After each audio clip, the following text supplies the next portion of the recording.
नमस्कार। प्लांटेक्स में आपका स्वागत है। हमेशा तरह आपसे निवेदन है, प्लांटेक्स को सब्सक्राइब करें, बेल आइकन जरूर दबाएं, हमारे वीडियोस को लाइक करें एंड फ्रेंड्स एंड फैमिली के साथ शेयर करना बिल्कुल नहीं भूलें। दोस्तों, एक न्यूज आ रही है, बड़ी इंपॉर्टेंट ये है, और ये है कि Russian president Vladimir Putin will visit new Delhi on December 5-6 for high stakes summit with Prime Minister Narendra Modi with defense cooperation, especially the Su-57 fighter and S-500 missile defense system expected to dominate discussions। जी हाँ, ये सुनकर तो हमें लगता है कि America में Donald Trump को तो जो है शायद हार्ट अटैक आ जाए, या अपने सर के बाल नोच लें वो, क्योंकि पिछले कुछ समय से जिस तरह से डोनाल्ड ट्रंप और अमेरिका कह सकते हैं, डोनाल्ड ट्रंप तो एक फेस हैं, बेसिकली ये अमेरिका का सारा सिस्टम जो है, उनका डीप स्टेट का सिस्टम है, वही ये सब चीज़ करता है। और राष्ट्रपति भी, एक चीज़ बता दें आपको कि अमेरिका के राष्ट्रपति वर्चुअली वहाँ के डीप स्टेट के रबर स्टाम्प ही होते हैं। जी हाँ, कहने को राष्ट्रपति है कि इनॉर्मस पावर है, बहुत माने कुछ भी कर सकते हैं, लेकिन कुछ छोटे मोटे चीज़ें ऑप्टिक्स के लिए जरूर दिखाते हैं कि भाई हमारे पावर्स है, हमने ये एग्जीक्यूटिव ऑर्डर साइन कर दिया, वो एग्जीक्यूटिव ऑर्डर साइन कर दिया, ये बैन कर दिया, वो शुरू कर दिया। लेकिन बड़े स्तर पर जो है, लार्ज स्केल पर, जिसका दुनिया में वाइडर बड़े रेमिफिकेशंस होते हैं, वो जो डीप स्टेट वहां का चाहता है वही होता है। डीप स्टेट का मतलब वहां का एक सरकारी तंत्र है बना हुआ, कुछ बाहर के लोग भी हैं, लेफ्टिस्ट लिबरल भी उसमें जुड़े हुए हैं, कुछ एनजीओ, बड़े बड़े एनजीओ, जॉर्ज सोरोस टाइप के ऑर्गेनाइजेशन, वो सब जुड़े हुए हैं। अमेरिका के अंदर में CIA, उनके सरकार के CIA है, और भी खुफिया तंत्र जो उनका है, उनका स्टेट डिपार्टमेंट है। इनकी सोच जो है ना, इनकी सोच जो है, उसी को डीप स्टेट कहते हैं। इनकी सोच में है कि दुनिया को कैसे नियंत्रित करें, कैसे दुनिया के सभी देशों को अपने मुट्ठी में रखें। जो अमेरिका की बात नहीं सुन रहा है, चाहे अमेरिका के फायदे की बात नहीं कर रहा है, उसको कैसे डिस्टेबलाइज करें, कैसे वहां रेजीम चेंज करें, कैसे वहां पर इकोनॉमिक टर्मोइल पैदा करें। ये सारी चीजें जो है, बड़े बड़े थिंक टैंक्स वहां बैठे हुए हैं, वो यही डिस्ट्रक्टिव काम सिर्फ सोचते हैं और करते हैं पूरी दुनिया में। जहां भी देख लिया, बांग्लादेश में देख लीजिए, नेपाल देख लीजिए, श्रीलंका इसके पहले हुआ, तो कहीं पर भी आप देख लें, भारत में भी उन्होंने कोशिश कर रहे हैं, वो पिछले 5 सालों से, 7 सालों 10 सालों से कोशिश कर रहे हैं। वो कौन है आखिर, भारत में किसका शासन चल रहा है, कौन पावर में है, इससे अमेरिका को कोई लेना देना होना नहीं चाहिए, लेकिन नहीं है। दुनिया के हर देश में क्या चल रहा है, उससे अमेरिका का लेना देना है, और वो वहां पर हर चीज को जो है अपने हिसाब से चलाना चाहते हैं। रशियन ऑयल भारत खरीद रहा है, और भाई भारत को ऑयल मार्केट में जाता है तो जहां सस्ता मिलेगा वहां से खरीदेगा, इसमें अमेरिका को क्या लेना देना है। लेकिन नहीं, भारत, एक तो है कि रशिया का फायदा ना हो जाए, भारत को डिस्काउंट मिल जाएगा तो भारत को फायदा हो जाएगा, फिर रशिया को परेशान हम कर रहे हैं इकोनॉमिकली, उसको जो है तोड़ने की कोशिश कर रहे हैं ताकि रशिया के रिसोर्सेज पर कब्जा करें। रशिया बहुत बड़ा देश है, 2-4-10 टुकड़े में टूट जाएगा, कब्जा कर लेंगे उस पर, फिर उसके ऑयल रिसोर्सेज जो है, यूरेनियम है, कोल है, क्या नहीं है रशिया के पास में, कॉमोडिटी के तो सारे रिसोर्सेज जो है वो रशिया में ही है, और इनके मुंह से लार टपकती रहती है रशिया के रिसोर्सेज देख करके। इनका प्लान है कि रशिया में कैसे जो है कुछ करें, व्लादिमीर पुतिन वहां से को हटाया जाए, वहां विद्रोह हो जाए। चूंकि पॉपुलेशन कम नहीं है, इसलिए कंट्रोल करना आसान होगा, अलग अलग एरिया को कैप्चर करेंगे, फिर वहां सारा दुनिया का रिसोर्स बने। यही चल रहा है, पूरा वेस्टर्न वर्ल्ड का जो है यही एजेंडा है। इसी बीच में जो है, पिछले SCO समिट में जो है, चाइना में जो गए थे मोदी जी, मिलता पिछले महीने गए थे, अगस्त महीने में, और वहां जो शी जिनपिंग, मोदी और पुतिन की जो पिक्चर निकल करके आई, इसकी दुनिया में कितना हड़कंप मचा, और डोनाल्ड ट्रंप के जो है चेले चपाटे जो हैं उनके, पीटर नवारो है, स्कॉट बेसेंट है, होवार्ड लुटनिक है, ये सब सड़क छाप जो उनके जो है लोगों को उन्होंने सेक्रेटरी और एडवाइजर बना रखा है, उन लोगों ने भारत के खिलाफ कितना जहर उगला। जी हाँ, उस पिक्चर को देखने के बाद कितना जहर उगला। और अब तो लगता है कि जहर का सावन का पूरा जहर ही खत्म हो जाएगा, बोलते बोलते था पूरा जहर बचे ना, क्योंकि दिसंबर 5 और 6 को जो है व्लादिमीर पुतिन जो है रशिया के राष्ट्रपति, वो भारत आ रहे हैं और अपने प्रधानमंत्री मोदी के साथ उनका जो है शिखर सम्मेलन होगा, समिट मीटिंग होगी। और यहां पर स्पेशली जो है 2 बहुत बड़े डिफेंस डील पर जो है गहन चर्चा होनी है। और वो बताया जा रहा है कि Su-57 स्टील्थ फाइटर एयरक्राफ्ट है वो, जिसका भारत में जो है ज्वाइंट प्रोडक्शन रशिया के साथ मिलकर किए जाने का वो है, और साथ साथ जो है S-500 मिसाइल सिस्टम का को डेवलपमेंट भारत के साथ मिलकर करने का। जी हाँ, भारत के साथ मिलकर के को डेवलपमेंट करने का जो है, इस पर ये 2 बहुत बड़ी डील पर डिस्कशन होगी और इस पर दुनिया की नजर होगी। और खासकर अमेरिका की तो आय हाय, उनके तो पिछवाड़े में ऐसी आग लगी होगी ये न्यूज़ सुन करके कि शायद कि जो है कहना मुश्किल हो हमारे लिए कितना दर्द उनको हो रहा होगा। और भारत और रशिया के संबंध आप देखें तो आजादी के बाद से जो है शुरुआती में बहुत ये नहीं थे, डीप नहीं थे उतने, लेकिन 10-12 साल में 60s आते आते, उस समय रसिया नहीं था, यूएसएसआर था, उसके साथ में जो है भारत के संबंध धीरे धीरे बढ़ते चले गए। और अमेरिकियों ने पाकिस्तान को अपने नजदीक कर लिया, तो ऑटोमेटिकली भारत जो है अपनी सुरक्षा के लिए अपने स्ट्रेटेजिक कारणों से जो है यूएसएसआर के नजदीक धीरे धीरे जाता रहा। और आपको पता होना चाहिए कि 1971 का वार जो हुआ था, जिसमें बांग्लादेश अलग हुआ था पाकिस्तान से,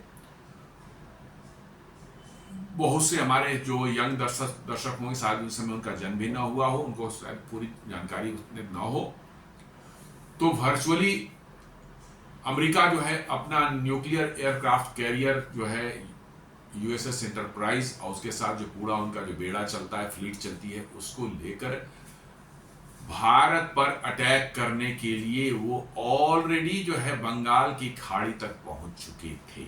जी हाँ, और इधर से एक फ्लीट जो है ब्रिटेन ने भी जो है भेजा था अरबियन सी में, जी हाँ, पश्चिमी तट से जो है भारत पर आक्रमण करने के लिए। ये इस लेवल तक की चली गई थी, मतलब कि जो है सिचुएशन, एक तरफ पूरी की पूरी एक न्यूक्लियर एयरक्राफ्ट कैरियर लेकर के पूरी फ्लीट जो है रशिया की जो है वो मतलब अमेरिका की जो है घुस चुकी थी बे ऑफ बंगाल में, और यूके की जो है एक नेवल फ्लीट जो है वो अरबियन सी में पहुंच रही थी, रास्ते में ही पहुंच रही थी। और उस समय भारत के तरफ से जो है यूएसएसआर का जो है न्यूक्लियर पावर्ड सबमरीन जो है तैनात हो गया, आकर खड़ा हो गया कहां, बे ऑफ बंगाल में। जी हाँ, बिल्कुल आमने सामने की लड़ाई के लिए तैयार हो चुका था। और न्यूक्लियर पावर सबमरीन थे, बहुत ही पावरफुल था, उसमें न्यूक्लियर मिसाइल्स भी लगे हुए थे और बहुत खतरनाक वो था। और उसके साथ साथ उसके सपोर्ट के लिए भी और भी कुछ शिप्स वगैरह होंगे। लेकिन उस सबमरीन ने जो है बांग्लादेश के रास्ते में जाने के रास्ते में जो है न्यूक्लियर फ्लीट, उनकी जो न्यूक्लियर पावर एयरक्राफ्ट थे, उस फ्लीट के सामने खड़ा हो गया, दिखाकर खड़ा हो गया, क्योंकि उनको मालूम था कि उस सबमरीन पर अटैक करेंगे तो इसका मतलब है फिर यूएसएसआर से डायरेक्ट कन्फ्रंटेशन होगी और फिर न्यूक्लियर एक्सचेंज होगा। और वहीं इस पर जो है से जो है अमेरिकन जो है एयरक्राफ्ट कैरियर जो है वो वापस चला गया, और उसके वापस जाते ही अरेबियन सी में जो पहुंच रहा था यूके का भी, वो भी वापस चला गया। तो आप समझते हैं कि उस क्रिटिकल मोमेंट में जो है रशिया ने भारत का साथ दिया था। रशिया ने, यूएसएसआर ने, जो कि आज रशिया ही है, मेन उसका तो सबसे बड़ा कंपोनेंट रशिया था, तो रशिया ने साथ दिया था। तो एक टाइम टेस्टेड पार्टनर तो है, ठीक है। इंटरनेशनल पॉलिटिक्स में दोस्त नहीं होता कोई किसी का, सबके अपने अपने फायदे होते हैं, अपने अपने इंटरेस्ट होते हैं। रशिया ने भी या यूएसआर ने भी उस समय जो किया था, उनके भी अपने इंटरेस्ट थे, क्योंकि वो अमेरिका को बे ऑफ बंगाल, ये सब जो भारत वाला एरिया से दूर रखना चाहते थे किसी भी कीमत पर। किसी तरह का इन्फ्लुएंस वो नहीं चाहते थे कि इस एरिया में अमेरिका का हो। तो ये उनके इंटरेस्ट थे, लेकिन फिर भी उन्होंने हमें साथ दिया था इस समय में। इसलिए हम ये कह सकते हैं कि कोल्ड वार के जमाने से ही भारत और रशिया के संबंध बहुत ही अच्छे रहे हैं। डिफेंस कोऑपरेशन में जो है बहुत बढ़िया रहा है, और ज्यादा ट्रेड रशिया से होता नहीं हम लोग पास का, बट डिफेंस की ट्रेड होती है। डिफेंस का सामान हम लोग रशिया से 15 साल 20 साल पहले जाएंगे तो करीब 75% हम इंपोर्ट करते थे, जो डिफेंस इक्विपमेंट हमारे रशिया से होते थे। आज तो घट गया है, क्योंकि भारत में ही बहुत कुछ बनने लगा है, और कुछ हम अमेरिका और फ्रांस वगैरह से भी खरीदने लगे हैं। तो हमारा जो है घट करके 36-37% तक आ गया है। बट वो कभी किसी जमाने में, आज से 25 साल पहले 20 साल पहले देखेंगे तो करीब करीब 25% हुआ करता था, सॉरी 75% हुआ करता था। अब शायद ऐसा मौका है कि फिर शायद रशिया से हमारे जो है डिफेंस कोऑपरेशन और बढ़ने वाला है, और इसके लिए जो है 5 और 6 को जो है व्लादिमीर पुतिन भारत आ रहे हैं, न्यू दिल्ली आ रहे हैं, और मोदी जी के साथ उनकी समिट मीटिंग होगी, और वहां पर और भी डिस्कशन होंगे। लेकिन सबसे बड़ा डिस्कशन का मुद्दा शायद SU-57 और S-500 मिसाइल डिफेंस सिस्टम जो है, इसका होने वाला है। और इसको लेकर के जो है निश्चित रूप से जो है अमेरिका और वेस्ट में जो है बहुत बड़ी खलबली मच गई होगी। In what could be a defining moment for the future of India-Russia ties? जी हाँ, बहुत दिनों के बाद इतनी बड़ी डील, यदि ये डील दोनों होती है तो बहुत दिनों बाद इतनी बड़ी डील रशिया और भारत के बीच में होने जा रही है। जी हाँ, इतनी बड़ी डील बहुत दिनों बाद होने जा रही है। पिछला डील जो है, बड़ा डील जो है उनके साथ SU-30 MKI जो भारत में जो 272 की संख्या में हम लोग उड़ाते हैं, ये पिछला डील जो 2000 के आसपास में हुई थी। 25 साल के बाद में जो है इतनी बड़ी डील जो है रशिया से, छोटी मोटी होती रही है, बट इतनी बड़ी डील जो है रशिया के साथ होने जा रही है। So definitely it will be a defining moment for the future of India Russia ties, definitely, कोई डाउट नहीं इसमें। Russian President Vladimir Putin is set to arrive in New Delhi on December 5-6 for a summit with Prime Minister Narendra Modi. This will be Putin's first visit to India in years. जी हाँ, last time जो वो आए थे वो perhaps जो है 2021 में जो है रशिया ये पुतिन जो है भारत आए थे। 2021 में लास्ट टाइम जो है वो भारत आए थे, और फिर जो है ये पहली बार जो होगी कितने 5 साल के बाद जो है वो भारत आ रहे हैं। So this will be Putin's first visit to India in years, and defense cooperation is expected to dominate the high profile agenda. जी हाँ, डिफेंस कॉन्ट्रैक्ट्स जो डिफेंस डील जो है यही डोमिनेट करने वाला है इस हाई प्रोफाइल विजिट में जो है। ये हाई प्रोफाइल समिट मीटिंग जो होने वाली है उसमें और भी बातें होंगी, लेकिन डिफेंस डील जो है ये इसको डेफिनेटली डोमिनेट करने वाला है। और जैसा मैंने बताया SU-500 और S-500 सिस्टम के बारे में बात होने वाली है। तो ये निश्चित रूप से आज के जियोपॉलिटिक्स में जो है वन ऑफ द बिगेस्ट मतलब कि एक्टिविटी होने वाली है। बिगेस्ट मतलब कि क्या कहते हैं, न्यूज निकल करके आई है, और कि भारत और रशिया के बीच में जो है संबंध और डिफेंस में प्रगाढ़ होने जा रहे हैं। और इधर ट्रंप जो है रशिया को लेकर के ऑलरेडी परेशान हैं। यूक्रेन वार को लेकर उनका पहले कुछ एजेंडा और था, उनके दिमाग में कुछ और चल रहा था। अब वो यूक्रेन को में रशिया को लेकर फ्रस्ट्रेटेड हो चुके हैं। Trump says he is very angry and pissed off at Putin during an NBC news interview. जी हाँ, अब वो सारी अपनी खींच जो है ट्रंप जो है पुतिन पर निकाल रहे हैं कि भैया हम जो सोच कर आए थे कि हम तुरंत मतलब वार रुकवा देंगे और उसके बाद जो है हम नोबेल प्राइज का क्लेम करेंगे। ये सारी बातें जो है वो वर्चुअली जो है गर्त में चली गई। और अब डोनाल्ड ट्रंप सामने लगे कि रसिया उनकी बात नहीं सुन रहा है। डोनाल्ड ट्रंप का बहुत बड़ा एक इल्यूजन रहा है कि भाई वो अमेरिका के प्रेसिडेंट हैं, इसलिए दुनिया में जो चाहे कर सकते हैं, सारे दुनिया के लीडर से उनके सामने झुक जाएंगे, उनका एक जब आवाज निकलेगी पुतिन झुक जाएंगे, मोदी झुक जाएंगे, कोई भी उनके सामने खड़ा नहीं होगा। ये उनको बहुत बड़ा इल्यूजन एक रहा हुआ है। एक्चुअली अमेरिकन होते ही हैं डेल्यूजनल माइंड के हैं। जी हाँ, हर समय उनको लगता है सारी दुनिया को जो चाहे सो कर सकते हैं। उस डेल्यूजनल माइंडसेट में जो रहते हैं डोनाल्ड ट्रंप थोड़ा उसमें और भी ज्यादा है। अरे ठीक है, आज से 50 साल पहले वो परिस्थितियां थी कि अमेरिका जो चाहे दुनिया में कर, आज नहीं है। आज वो परिस्थितियां नहीं है कि दुनिया में आप जो चाहे कर सके। छोटे छोटे देश भी तो आपको धता बता रहे हैं कि दफा करो यार, नहीं सुनना हमें। अभी ताइवान ने इनको कह दिया, बल्कि इन्होंने ताइवान को फोर्स करना शुरू किया कि 50% जो है अपना चिप प्रोडक्शन फैसिलिटी अमेरिका ले चलो, और नहीं तो तुम्हारी सुरक्षा की गारंटी हम नहीं देंगे। ताइवान ने कहा दफा करो, हम नहीं करेंगे। तो छोटे छोटे देश तो आपकी बात नहीं सुन रहे हैं, और वो रशिया और इंडिया जैसे देश की बात करना चाह रहे हैं कि भाई वो भी हमारी बात सुने। तो वो वही करें कि बहुत एनबीसी के उनको इंटरव्यू में जो उन्होंने कहा कि मैं पुतिन से बहुत नाराज हूं क्योंकि पुतिन मेरी बात नहीं सुन रहा है। क्योंकि ये अपने इलेक्शन कैंपेन में बार बार कहते हैं Putin is my good friend, Putin is my good friend, मैं 24 घंटे में लड़ाई रुकवा दूंगा। अरे भैया, गुड फ्रेंड बातचीत करने मिलने जुलने में अच्छी बातें होगी, उससे कोई गुड फ्रेंड हो जाता है। वो उसको अपने कंट्री का इंटरेस्ट देखना है, उसको नोबेल प्राइज की चिंता नहीं है। भाई आपको नोबेल प्राइज की चिंता है, लेकिन उसे पुतिन को तो नोबेल प्राइज की चिंता नहीं है। He has to look after the benefits of his country, अपने कंट्री के वेलबींग के लिए काम कर रहा है। और ये कहता कि नहीं, he is good friend of mind, मैं तो 24 घंटे में रुकवा दूंगी। यही इलेक्शन कैंपेन में बार बार बोलते थे, बट जब वो बन गए राष्ट्रपति तो उनको पता चल रहा है कि रियलिटीज आर क्वाइट डिफरेंट। इतनी आसानी से ये वार नहीं खत्म हो सकता। रसिया वो जो जितना एरिया पर कब्जा कर रखा हो तो छोड़ना नहीं चाहता, बिल्कुल नहीं छोड़ेगा। यूक्रेन कहता है बिना उसके छोड़े जो है सीज फायर हो ही नहीं सकती। अपने अपने रीजन है, अपने अपने जस्टिफिकेशन है, लेकिन अमेरिका तो अमेरिका है भैया, तू छोड़ दो ना उन लोगों को, लड़ने दो। और पूरी दुनिया का चौधरी बनने की जरूरत क्या है? लेकिन नहीं, आदत है, जाती नहीं है भैया, हम तो इन दुनिया चौधरी है।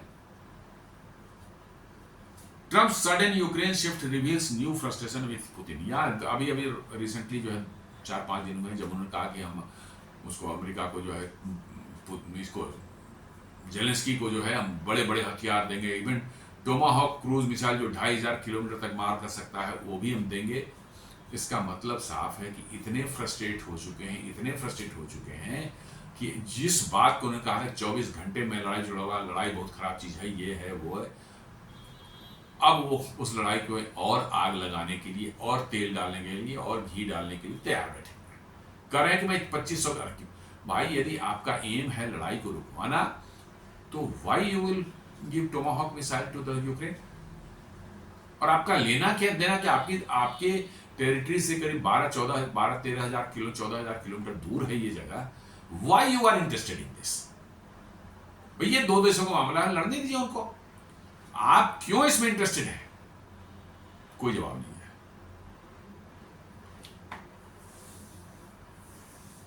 अब जो है एनर्जी सेक्रेटरी जो है उनके यूएस के जो है वो फ्रस्ट्रेट होके बोल रहे हैं इंडिया को कि buy oil from any nation just not Russia. मैंने कहीं से खरीद ली, रशिया से नहीं खरीदी। भाई ईरान से खरीद लें, वेनेजुएला से खरीद लें, उन दोनों को भी सैंक्शन लगा के रखा है। और ये रशिया को भी का टैप भी बंद करना चाहते हैं कि दुनिया में ऑयल क्राइसिस हो जाए, और तब इनका जो शेल ऑयल निकलता है इनके यहाँ, जो कि बेकार सा तेल है, कोई काम का नहीं है, लाइट स्वीट क्रूड है, most of the refineries can not refine it.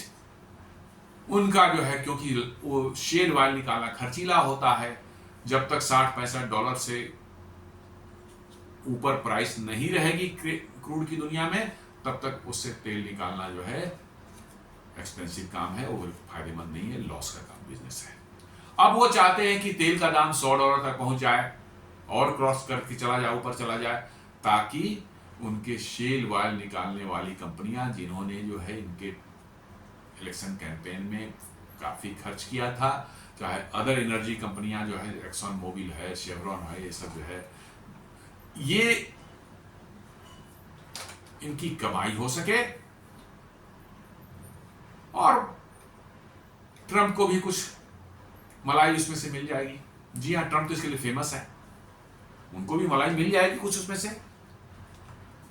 जिस यूक्रेन और रसिया को कोसते नहीं थकते हैं, उसी रसिया से जो है, जब अलास्का में पुतिन गए थे यूक्रेन वार पर बात करने के लिए, बंद कमरे में इन्होंने पुतिन से बात की थी, करने की कोशिश की थी और की थी।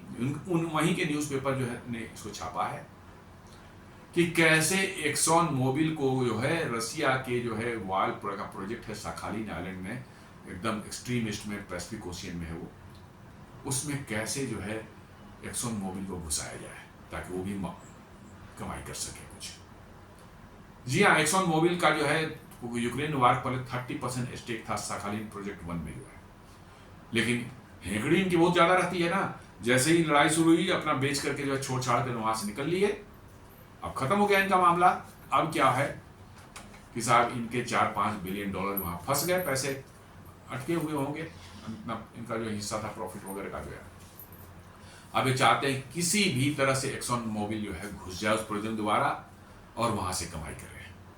भाई आप रसिया को जो है गालियां दे रहे हैं सुबह शाम, पुतिन को गालियां दे रहे हैं सुबह शाम, और अपनी कंपनी को जो है बैकडोर से जो है वहां घुसवाने के लिए जो है आप बातचीत कर रहे हैं। आप समझ लीजिए कि इनके सामने कोई मतलब कि जो है ये नहीं होती, मोरालिटी एथिक्स वगैरह नाम की कोई चीज नहीं है। ये सिर्फ कहने के लिए, जहां भाषण देना होगा लोगों के बीच में, वहां बड़े अच्छे अच्छे बातें करेंगे, democratic values, freedom of speech, freedom of right, freedom of life, फलाना ठिकाना बातें करेंगे, और खुद जाके आप इनके देश में देख लीजिए कोई फ्रीडम नाम की कोई चीज नहीं है। आप थोड़ा सा कुछ इस तरह की बातें करें, आपको अंदर कर दिया जाएगा। अभी क्या हो रहा है, आप ट्रंप के अगेंस्ट में, बागा के अगेंस्ट बोले नहीं कि आप पर अटैक हो जाएगा, यही तो हालत है। तो अब ये कह रहा है कि buy oil from any nation just not Russia, वहां के एनर्जी सेक्रेटरी। क्यों भाई, क्यों नहीं रशिया से ले? कोई से पूछे, रशिया से क्यों नहीं ले? भाई रशिया जिस रेट पर दे रहा है, तू उस रेट पर दिला देगा मेरे कहीं से? ये दिला देगा तो लेने तैयार है। ईरान से हम ले लेते हैं, वेनेजुएला से ले लेते हैं, फिर वही कहेगा buy oil from anywhere not Iran, buy oil from anywhere not Venezuela. बिना कोई कारण के वेनेजुएला को जो है इसकी यूएस के नेवी ने घेर रखा है फॉर नो रीजन, इसलिए कि उसका तेल नहीं मार्केट में आए, उसका तेल नहीं बिके, ताकि इनकी जो है जाली जो है शेल कंपनियां जो है, जो धंधेबाज सारे लोग हैं वहां पर, उनको किसी तरह से जो है कमाई का हो सके। माने मक्कारी का एकदम बिल्कुल एक्सट्रीम है, मैं बता रहा हूं, बिल्कुल एक्सट्रीम है ये।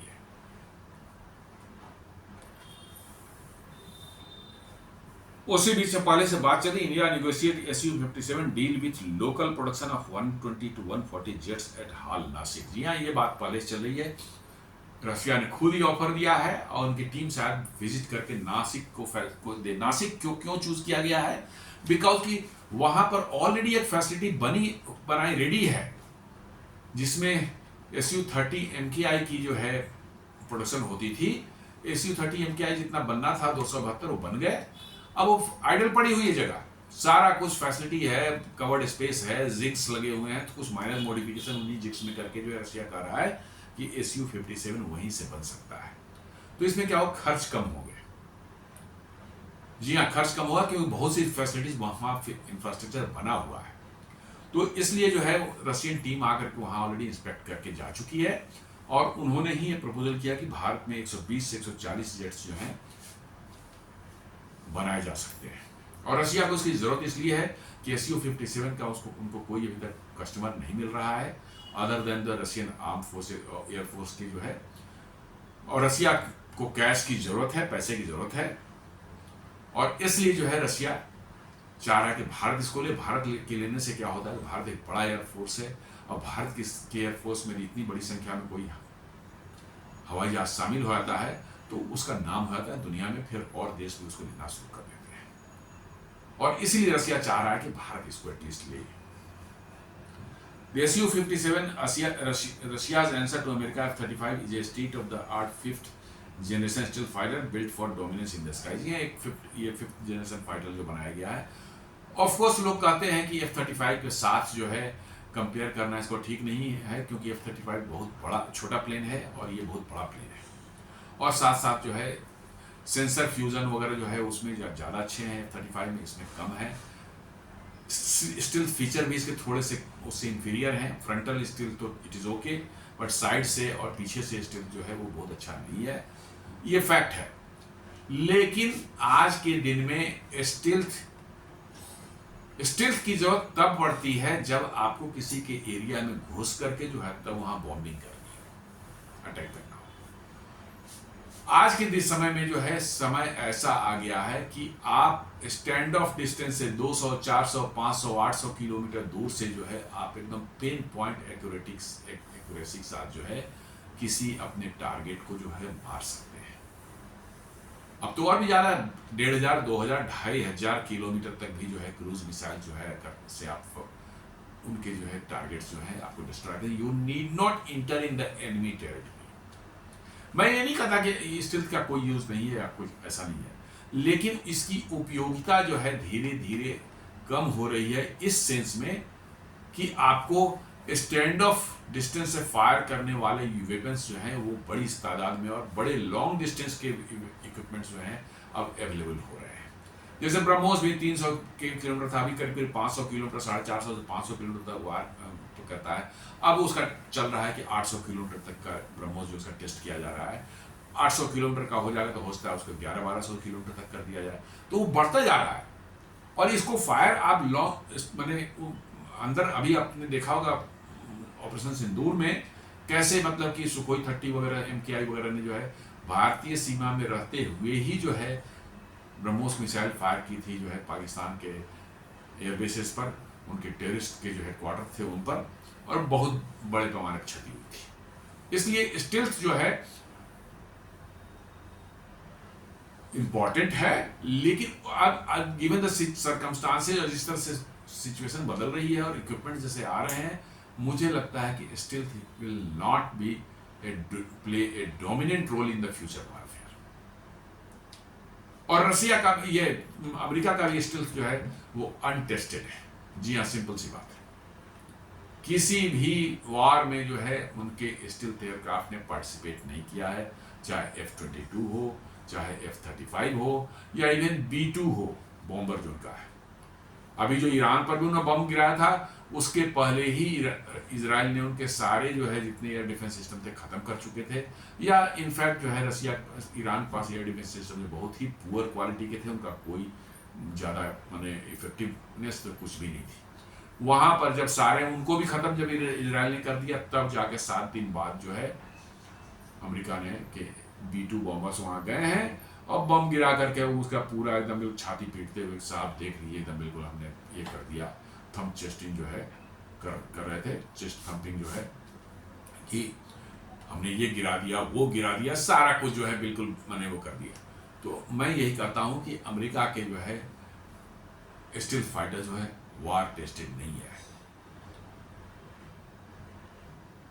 1991 के पहले उनके पास अमेरिकी एयरफोर्स में जो है F-117 जो है नाइट हॉक जिसको बोलते हैं, वो एक स्टिल्थ फाइटर प्लेन ऑलरेडी आ चुका था और उसको भी डिप्लॉय किया गया था फर्स्ट यानी इराक वार में 1991 में, जिसमें सद्दाम हुसैन की सेना जो कुवैत पर कब्जा कर ली थी उस समय। तो भाई स्टिल्थ एयरक्राफ्ट था, सबसे पहले तो इसी को उड़ना चाहिए था और जाकर के उनके एयर डिफेंस सिस्टम और उनका जो है कम्युनिकेशन सिस्टम को ध्वस्त करना चाहिए था, तब दूसरे प्लेन्स पीछे से जाते। नहीं भेजा गया F-117 को जो है वो ब्रिटिश के जो टोर्नाडो और ये सब है उनको फ्रंट में भेजा गया, उन्होंने मारा उरा जो है उनके एयर डिफेंस को ध्वस्त किया, कुछ मारे भी गए, कुछ जो है टोर्नाडोज वगैरह जो शूट डाउन भी किए गए। जब उनका एयर डिफेंस खत्म हो गया तब F-117 उड़ता है और तब जाके बॉम्बिंग करता है, और उसके बाद F-117 का जो है क्या जलवा है साहब, ये प्लेन है वो प्लेन है, ऐसे कर दिया वैसे कर दिया।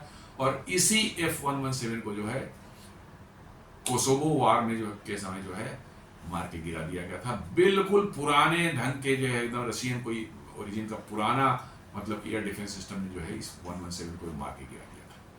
और जैसे ही मार के गिराया इसको, इसकी इज्जत तो मटियामेट हो गई। अमेरिका ने इस प्लेन को ही अपने हार्डली 4-5 साल हुआ था इसको अमेरिकी वायुसेना में शामिल हुए, इसको अपने बेड़े से ही हटा दिया। जी हाँ, ये कहा कि नहीं ये मैच्योर नहीं था, ये था सिर्फ था, मैच्योर पूरा नहीं हुआ था। अब हम F-22 पर जा रहे हैं। भाई F-22 को भी अब लड़ा के देख लो किसी वार में, यूक्रेन वार में ही लड़ा लो F-22 को। स्टिल्थ कोई ऐसी चीज है ही नहीं कि वो किसी एयरक्राफ्ट को इनविजिबल कर देगा। मैं बार बार बोलता हूं कि आपने रडार क्रॉस सेक्शन को जो है छोटा जरूर कर लिया है, लेकिन इनविजिबल नहीं बनाया है। और उसको भी डिटेक्ट करने के चांसेस हैं। ग्राउंड बेस्ड रडार जो हैं एल बैंड या यूएचएफ बैंड या वीएचएफ बैंड के रडार होंगे, वो बिल्कुल पकड़ लेंगे आपके स्टिल्थ को। कोई फर्क नहीं पड़ता कि स्टिल्थ बना है नॉन स्टिल्थ, एकदम बिल्कुल पकड़ लेंगे। और उस बेसिस पर जो आपको शूट डाउन किया जा सकता है। तो इसलिए स्टिल्थ Su-57 में कम भी है, तो मेरा मानना है कि कुछ सबसे बड़ी चीज है कि बहुत बड़े पैमाने पर हथियार ले जा सकता है। स्टिल्थ का एक और सबसे बड़ा प्रॉब्लम है कि साहब उसके सारे स्टिल्थ यदि कैरेक्टरिस्टिक मेंटेन करके रखनी है तो आपके सारे जो वेपन्स जो है इंटरनल बे में आपको रखनी होंगी, नहीं तो बाहर रहेंगे तो स्टिल्थ खत्म हो जाएगा आपका। और इंटरनल बे में 4 या 6 मिसाइल से ज्यादा आ ही नहीं सकती। इवन F-22 में भी 4 या 6 मिसाइल ज्यादा नहीं आ सकती। और जबकि Su-30 MKI जो है उसमें बाहर जब लटकाते हैं तो 12-14 मिसाइल 15 मिसाइल तो ऐसे आराम से आ जाती है। अमेरिका का ही F-15 जो है ईगल जो है उसके अंदर 24 मिसाइल तक आ सकती है। यहाँ मात्र 6 मिसाइल में उसके प्लस इतना छोटा प्लेन F-35 है कि भाई उसको तो ये भी रखना है, क्या कहते हैं, रडार प्रोसेसर भी छोटा रखना है, इसलिए छोटा साइज भी है उसका। फ्यूल इतना कम है कि 300-400-500 किलोमीटर से ज्यादा उसका कॉम्बैट रेडियस नहीं है। तो फिर इस स्टिल्थ का हमें क्या इस्तेमाल करेंगे भाई? उसका कॉम्बैट रेडियस भी नहीं है, ज्यादा हथियार भी नहीं ले जा सकता, और पूरी तरह से अपने आप को जो है गायब भी नहीं कर सकता रडार स्क्रीन से जो है।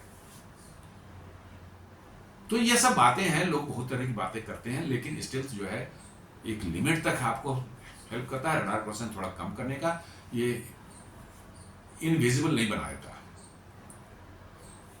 तो वही कहा, India negotiate 57 fighter deal jet with local production of 120 to 140 jets at HAL Nashik. और मुझे लगता है कि पुतिन जब आएंगे तो ये one of the main agenda होगा। जी हाँ, one of the main agenda होगा, और ये बहुत बड़ा एक वो अर्थक्वेक लाएगा अमेरिकन के लिए। इसके साथ साथ एक किंजल मिसाइल है, beside the S-500, the talks in new Delhi will also focus on the Kinzhal missile which is classified as a strategic missile due to its capacity to carry a nuclear warhead. जी हाँ, इसको इस्तेमाल किया Kinzhal missile जो air fired जो है air launch जो है क्रूज मिसाइल है। ये कहते हैं कि इसकी स्पीड जो है हाइपरसोनिक स्पीड हो जाती है इसकी जो है। रशिया ने इसका बड़ा इफेक्टिवली यूज किया है यूक्रेन वार में। अब ये भी कहा जा रहा है कि रशिया शायद भारत को ये भी देने की पेशकश करे, लेकिन मुझे नहीं लगता कि किंजल मिसाइल को भारत को लेना चाहिए, क्योंकि ऑलरेडी ब्रह्मोस 2 जो है और इंडिया के हाइपरसोनिक मिसाइल HSTD भी जो है ऑलरेडी टेस्ट किया जा चुका है, और अब वो प्रोडक्शन फेज में जाने ही वाला है। एक आध दो टेस्ट और करने के बाद जो है, तो मुझे नहीं लगता किंजल मिसाइल लेकर के जो है, because this missiles are very expensive, इसलिए आपको बड़े तादाद में बड़ी संख्या में इसको रखना आपके लिए असंभव हो जाता है। और दूसरा जो आपको बताया S-500 के सॉरी Su-57 बाद India plans to buy advance S-500 missiles from Russia. Moscow is even considering India as a partner for co development of the S-500। जी हाँ, S-500 जो अभी पूरी तरह से बन के तैयार नहीं हुआ है, इसलिए जो रशिया चाह रहा है कि भारत एज ए को डेवलपमेंट पार्टनर भी उसमें शामिल हो, ताकि भारत भी उसे को डेवलपमेंट का कॉस्ट शेयर कर सके। और भारत में ऑलरेडी जो है प्रोजेक्ट कुशा के नाम पर एग्जैक्टली ऐसा ही S-400 जैसा एक सिस्टम बन रहा है, जो कि शायद 28-29 तक जो है बनकर तैयार हो जाए। उसकी 3 मिसाइलें हैं, उसमें M1, M2, M3 3 मिसाइलें हैं। पहली मिसाइल टेस्टिंग इस साल के अंत तक शुरू हो जाएगी। दूसरी की अगले साल होगी, तीसरी की शायद अगले साल होगी, उसके बाद जो है it can be ready for production and induction in the our defence forces. तो प्रोजेक्ट कुशा भी ऑलरेडी मैंने प्रोग्रेस में है, लेकिन उसके पहले यदि S-500 से में भारत पार्टिसिपेट करता है को डेवलपमेंट में, तो निश्चित रूप से आपको और भी कुछ जानकारियाँ और नॉलेज मिलेंगी, जिसका प्रोजेक्ट कुशा में इस्तेमाल करके जो है आप उसकी और ज़्यादा जो है इफेक्टिवनेस और रेंज बढ़ा सकते हैं। ये एट प्रेजेंट प्रोजेक्ट कुशा के बारे में कहा जा रहा है कि it can defend an air space of up to 400 kilometres. 400 kilometres तक जो है ये किसी मतलब कि फ्लाइंग ऑब्जेक्ट को किल कर सकता है। स्कैनिंग तो 600 किलोमीटर से ज़्यादा तक का करेगा, बट 400 किलोमीटर तक ये किल कर सकता है, और it is very similar to S-400। और S-400 ने अभी ऑपरेशन सिंदूर में जो है काम किया था, इट वॉज मार्वेलस, और इससे शायद इनकरेज होकर के, जो उत्साहित होकर के भारतीय वायुसेना और या थल सेना वगैरह जो है ये लोग S-500 लेने की भी सोच रहे हैं शायद। साथ साथ जो है रशिया और अफगानिस्तान, ये भारत जो है दोनों अफगानिस्तान में और अपनी जो है रिलेशन डीप कर रहे हैं। जी हाँ, जब से अमेरिका वहाँ से हटा है, भारत एक क्लोज पार्टनर रहा है अफगानिस्तान का। उनको हेल्प करने में गेहूँ दिया है, उनके खाद्य पदार्थ भेजे हैं, दवाइयाँ भेजी हैं, और भी बहुत से जो उनकी रिक्वायरमेंट है यहाँ से भारत से जाता रहा है, इसलिए बड़े क्लोज ताल्लुकात हैं। अब रशिया भी जो है अफगानिस्तान में अपने पैठ बना रहा है और तालिबान सरकार के साथ में संबंध बना करके वहाँ अपनी स्थिति मजबूत करने में लगा हुआ है। तो ये दोनों भी, ये इशू भी हो सकता है, डिस्कशन हो व्लादिमीर पुतिन और मोदी जी के बीच में, कैसे पाकिस्तान अफगानिस्तान में कोऑपरेट किया जाए ताकि तालिबान सरकार के साथ वहाँ डेवलपमेंट वर्क या और भी चीज़ें हैं उनके साथ जो है रिलेशन अच्छे हो सके, ताकि उधर जो है आपका सेंट्रल एशिया से संपर्क जो है भारत को करने में, वहाँ के मार्केट एक्सेस करने में जो है आसानी हो भारत को। एक और मैटर पर डिस्कशन हो सकता है, Russia to help Delhi build 5 small modular reactors with Indian technology. जी हाँ, एक न्यूक्लियर, सिविल न्यूक्लियर कॉपरेशन तो बड़े स्केल पर भारत और रशिया के बीच में हो ही रहा है। आपने देखा है कि कुदनकुलन तमिलनाडु में जो है ऑलरेडी जो है हजार मेगावाट के 2 यूनिट जो है फंक्शनल हैं, काम कर रहे हैं न्यूक्लियर पावर प्लांट जो है, और 4 यूनिट और वहाँ लग रहे हैं, सभी 1,000 मेगावाट के, और ये सभी काम कमीशन हो जाएंगे तो पूरी कैपेसिटी उस प्लांट की हो जाएगी 6,000 मेगावाट। ये भारत का सबसे बड़ा मतलब कि न्यूक्लियर पावर प्लांट एक स्टेशन पर मतलब कि जो है स्थित जो है सबसे बड़ा न्यूक्लियर पावर प्लांट बन जाएगा ये। उसके साथ साथ जो है एक नई टेक्नोलॉजी आज के स्मॉल मॉड्यूलर रिएक्टर, जिस पर मैंने अभी 2 महीने पहले एक वीडियो बनाया था, आप जाके देख सकते हैं सर्च करके चैनल में। जो है स्मॉल मॉड्यूलर रिएक्टर्स ऐसे होते हैं जिनके जो फैक्ट्री में बनाए जाते हैं, असेंबल होता है, सिर्फ उनके पार्ट्स जो हैं मॉड्यूल्स, एक मॉड्यूल्स ला करके जो है वहाँ पर साइट पर जो है साइट प्रिपरेशन करके उसको वहाँ पर सिर्फ असेंबल कर दिया जाता है, पूरा कंस्ट्रक्शन वहाँ नहीं होता है। इससे क्या होता है कि फैक्ट्री में जो है आप सीरियल प्रोडक्शन कर सकते हैं उस मॉड्यूल का जो है, उन मॉड्यूल्स का जो है। इससे क्या होता है, क्वालिटी कंट्रोल भी इंश्योर होती है और क्विक प्रोडक्शन होता है, फास्ट होता है। तो मॉड्यूलर स्मॉल मॉड्यूलर रिएक्टर्स को कहा जा रहा है ये बड़ी तेजी से जो है इनको साइट पर कहीं लगाया जा सकता है, और इनकी कैपेसिटी कम होती है, 200-250 मेगावाट या इवन 100-150 मेगावाट भी हो सकती है, डिपेंडिंग ऑन कैसे आपने डिजाइन किया है। और ये छोटे मोटे टाउन को जो है आराम से पावर दे सकते हैं, चाहे किसी फैक्ट्री के लिए as a captive power plant काम कर सकते हैं, या कोई स्ट्रेटेजिक साइट है जहाँ पर तो पावर ले जाना मुश्किल है, वहाँ पर इसको लगा दिया जाए, आसानी से पावर जनरेट कर सकता है। या वैसे लोकेशन जो जैसे अंडमान निकोबार जहाँ पावर का कोई सोर्स नहीं है, आपको डीजल जनरेटर से पावर देना पड़ता है। आजकल तो सोलर वगैरह कुछ आ गया, पहले डीजल जनरेटर से चलता था, वहाँ पर आप लगा दिए, अंडमान निकोबार में जो है वहाँ पर काम करेगा, कोई दिक्कत नहीं है।